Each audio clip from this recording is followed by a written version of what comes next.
वनुनज़्ज़िलु मिनल कुरानी मा हुवा शिफ़ाउ व रहमतुल लिल मोमिनीन, और हम कुरान से वो चीज़ नाजिल करते हैं जो मोमिनों के लिए शिफा और रहमत है।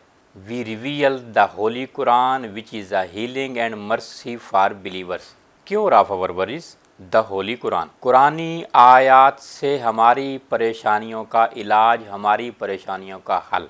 मेरे यूट्यूब पर रूहानी और जिस्मानी मसाइल के लेक्चर्स आप सुन सकते हैं, जैसे जादू टोना, मियाँ बीवी में नाइत्तफ़ाक़ी, औलाद की वालिदैन से नाफरमानी, घर में नाइत्तफ़ाक़ी, मुकदमा में नाकामी, इम्तिहान में कामयाबी, हर चीज़ के मसाइल का इलाज मैंने कुरान से वज़ाइफ बता दिए हैं। और हज़रत मुहम्मद मुस्तफ़ा सल्लल्लाहु अलैहि वसल्लम फरमाते हैं, मैं युरिदिल्लाहु बिही खैरन युफ़क्किहु फ़िद्दीन, अल्लाह जिससे भलाई का इरादा करता है उसे दीन की समझ देता है।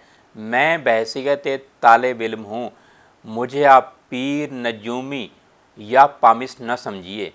पीर का लफ्ज़ी मायनी तो है बूढ़ा, लेकिन हमारे यहाँ इस्तिलाही मायनी जो है मज़हब की रहनुमाई करने वाला। जैसे नजूमी, इल्म नजूम, सितारों का इल्म जानने वाले को नजूमी कहते हैं। पामिस्ट उसको कहते हैं जो हाथ की लकीरों का इल्म जानता हो।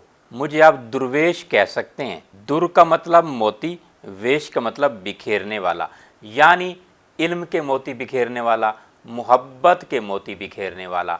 और हज़रत मौला अली फरमाते हैं, नीयत कितनी भी अच्छी हो, दुनिया तुमको तुम्हारे दिखावे से जानती है, और दिखावा कितना ही अच्छा हो, खुदा तुमको तुम्हारी नीयत से जानता है।